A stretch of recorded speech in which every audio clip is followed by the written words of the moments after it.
Okay mga kababayan, Chris Ulo po at welcome back po ulit dito sa ating YouTube channel.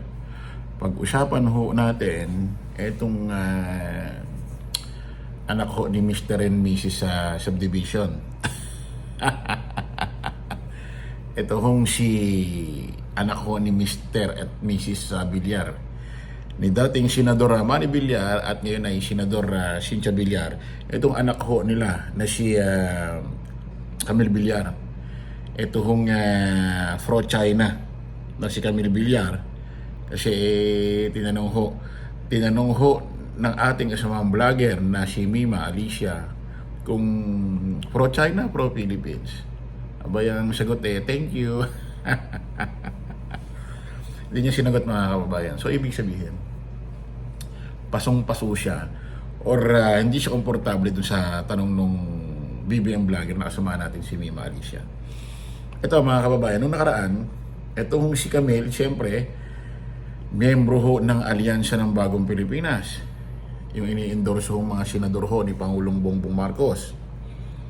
Hindi na ho ito nakikitang sumasama ho sa pangangampanya ng mga senador na miyembro ng Alyansa ng Bagong Pilipinas. Yung mga ini-endorse ho ni Pangulong Bongbong Marcos. Pero, wala rin ho siyang ibinibigay o ng grupo niya ni Camille Villar na umaalis na siya sa Alyansa ng Bagong Pilipinas. O siguro nahiya or natatakot, baka hindi na lalo siya iboto ng mga loyalista, mga taga-suporta ni Pangulong Bongbong Marcos. Ito mga kababayan, nung nakaraan, may video na kung saan lumabas or mga larawan, picture na kung saan ini-endorso ho siya ni BP Inday Sara Duterte. So, viral trending yan at ang kanilang pananaw nag-traitor ho kay Pangulong Bongbong Marcos. Kasi isipin mo nga naman, ang daming po pwedeng mag-endorso sa'yo yung naninira pa kay Pangulong Bongbong Marcos na unang nag-endorso sa'yo. At ang nakakatawa pa doon, hindi ka na sumasama sa mga pangampanya ng Alyansa ng Bagong Pilipinas, wala ka rin binibigay na statement na aalis ka na. Tapos makikitaan ka na lang ng picture or video na kung saan ni-endorse ka ni BP Inday Sara Duterte para sa senador. So, marami nagsasabi pag traitor ito. Ngayon to mga kababayan, syempre, sino ba namang hindi ho nakakakilala rito? Kay OG Diaz. Si OG Diaz mga kababayan, shoutout kay OG Nako, sinampal ho nasampal ho ni OG itong si Camille Villar ng sampal ho ng katotohanan. Alam niyo ho ba ito si OG Diaz hindi na ho nakapagpigil. Hindi na nakatiis. Binasag na ho ang katahimikan ni OG Diaz dito ho kay Camille Villar. Alam niyo ho bang mayroong sulat si OG Diaz kay Camille Villar? Basahin ho natin Ito post ko yan ni OG Diaz at ina-address niya ho rito kay anak ko ni Mr. and Mrs. Subdivision. Basahin natin. Dear Camille Villar, huwag ka na po mangako ng pabahay para sa bawat mamamayang Pilipino. Baka pwedeng tulungan mo na lang ang mga kababayan mong magkaroon ng sapat at tuloy-tuloy na tubig mula sa prime water na pag-aari din naman ninyo. Naku, putik na yan. Totoo ba ito? Sa lugar nila Villar? Ulitin natin parang dire-diretso tayo, sorry. Baka pwedeng tulungan mo na lang ang mga kababayan mong magkaroon ng sapat at tuloy-tuloy na tubig mula sa prime water na pagmamay-ari din naman ninyo. Kawawa ang mga customer nyo po. Bigla tuloy nagkaroon ng Project Uhaw bilang pangtapal sa kahinaan at kamahalan ng singil ng prime water. Ay putik na yan. Sus Mario Joseph, basic need ang tubig, tama. Pero wala pa din aksyon ang pahirap at pagkuha ng tubig mula sa andap-andap ng mga gripo ng mga kababayan nyo. Nako po. Diyos ko, Kahit nga sa Tagaytay, grabing jackpotan din kung may tulo o wala. Ang mahal na nga ng singil, ang dalang pa ng tulo. Nako po. Again, Congresswoman Camille, ngayon pa lang, nakahinang na sa utak ng marami nating kababayan na hindi talaga kayo ibobotong senador dahil deadma daw po kayo sa issue ng prime water nyo. Nako po.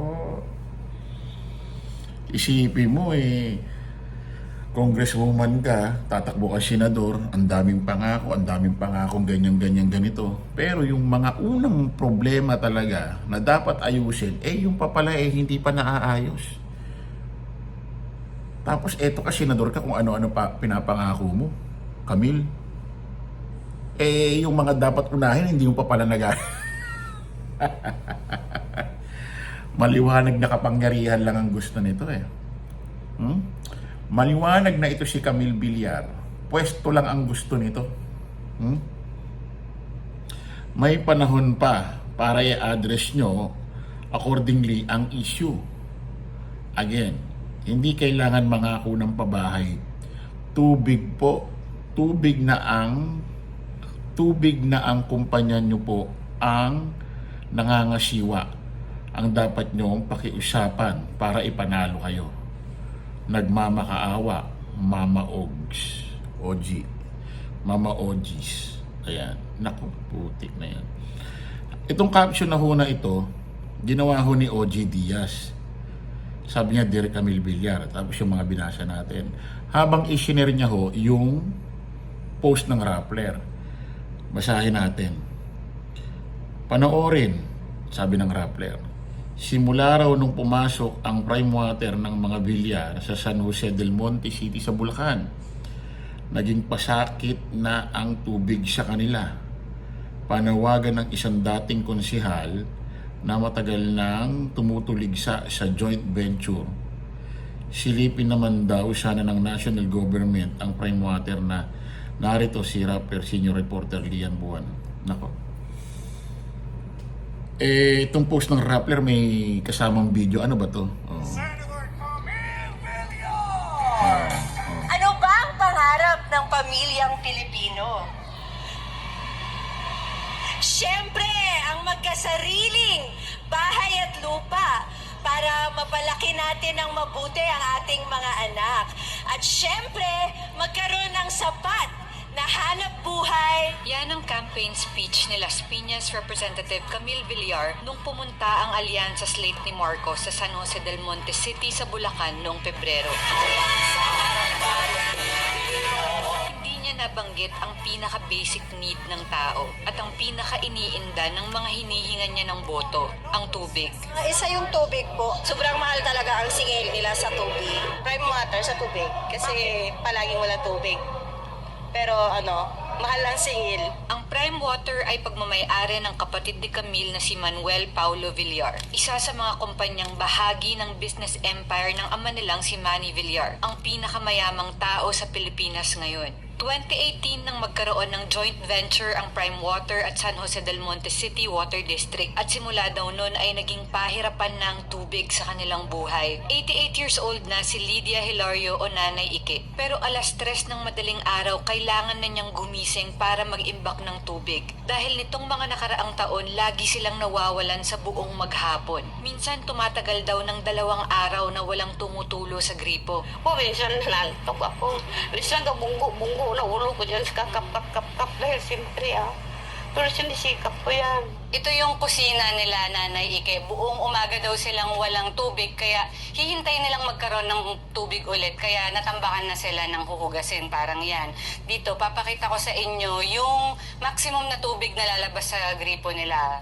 Ayan, so meron na silang tubig ngayon, pero para sa atin mahina yan, pero para sa kanila yan na yung maximum na ilalakas ng tubig nila. Si Even Kalahate, 76 years old, engineer at dating chairman of the board ng Water District ng San Jose del Monte. Nagtataka kung bakit sila nakipag-joint venture sa Prime Water, gayong okay naman daw ang serbisyo noon. Nung mag-take over sila ng 2018, ayun, nagsimula ng parang unti-unti nang may mga rationing. Mismanagement talagang, mismanagement, lack of manpower. Yun ang nakikita ko, lack of manpower. Yung mga taong kinuha nila, hinire nila, although nagdagdag nga, yung sinasabi nila, nag-hire sila, pero walang kalaman, hindi na-educate. Pati yung Commission on Audit mismo na bahala sa joint venture. E paano naman daw kasi bago pumasok ang Prime Water? Napakataas ng kita ng water district nila. Pero simula 2018, pababa na ng pababa at nag-negative 5 million pa noong 2020. Ang sabi noon ng water district sa COA, kung tataasan daw nila ang hati nila sa kita, baka tumaas pa ang singil ng tubig. Pagtataka ng COA, bakit tila okay lang sa water district na tumaas ang kita ng Prime Water hanggang lumiit ang kita ng gobyerno at nalulugi pa nga. Habang Nako po. ginagapang ng water district ang kita nila, ang Prime Water Infrastructure Corporation ng mga Villar, payaman ng payaman at umabot na nga sa bilyon ang kita. Hindi naman daw nagkulang ang mga residente, sabi ni Kalahati, dahil tumakbo na sila noon sa korte. Pero talo sila dahil sabi ng huwes ay dapat sa Supreme Court daw sila lumapit. Ang kaso, wala na raw silang pera pang pondo ng isa pang Supreme Court petition. Parang mahirap nang bumangga sa kumpanya ng pinakamayamang tao sa bansa. Ang dating konsehal na si Irene Del Rosario, nakulong na dati sa kasong cyber libel na ikinasa sa kanya ng isang tao dahil sa pagtuligsa niya sa joint venture. Idinemanda na rin daw siya ng sedition dahil sa namuno sa pulong ng mga residente para usisain ang kontrata. GOCC ang water district at technically, hindi sila napapasa ilalim ng city government. Pero mayor pa rin o governor ang nag-aaproba ng mga ia-appoint sa board. Sinubukan na raw niya noong usige ng city government para sila na ang mag-imbestiga. Bakit daw hirap na hirap pa rin sila sa tubig sa kabila ng pinalilibutan sila ng deep well at malapit sila sa Angat Dam? Ngayon, para mairaos ang pang-araw-araw, may mga rasyon mula sa truck at mga tangke sa iba't ibang lugar na ang tawag ay tawid uhaw. Hindi ako nakakuha ng support. We're not moving forward. We move backward. Kasi ginamit namin yung tawid uhaw 1998-2000 eh. Ngayon bibigyan nyo kami ng tawid uhaw. Na yung mga tao, pag naubos na yung nag-aagawan yung mga tao kasi kailangan mauna sila dun sa pila eh. Naabutan nga namin ang mga batang ito na nag-iimbak na ng timba-timba ng tubig habang nagre-refill ang truck ng Prime Water. Pero sa kabilang barangay, parang paubos na ang supply. Bawal ka nga maligo, makikisalok ka lang. So, tignan natin kung may masasalok tayo. Meron naman, pero mahina. So, kailangan mong patayin, tas buksan ulit. Ang mga bill nila dito aabot sa 1,000 kahit 3 lang sila sa bahay. At kahit wala namang tubig na tumutulo, maraming joint venture ang Prime Water sa buong bansa. Siguro nasa 100 na. Marami sa mga bayan na yun hindi rin masaya sa serbisyo sa Prime Water. Yung pagmamanage ng Prime Water, they call it crime water. Panawagan ni Del Rosario sa national officials pati sa mga tumatakbong senador, bigyan ng pansin ang problemang idinulot ng Prime Water sa buong bansa. This is national issue. Hindi lang to issue ng San Jose del Monte. Sana po makita nyo naman yung pangangailangan ng tubig na maiayos. Sinubukan naming kunan ng pahayag ang Prime Water pero hindi sila sumagot sa mga email namin. Ipinarating na rin namin ang issue sa kampo ni Camille Villar pero ang sabi nila, Prime Water na lang daw ang tanungin. Naging aktivista na nga rin ang engineer na si Even at walang pag-aatubiling sinabi niyang mangangampanya siya laban kay Camille Villar. Kaya yan ay mga interesado na pumasok sa politika dahil gusto siguro, sa tingin ko i-maintain nila yung nila sa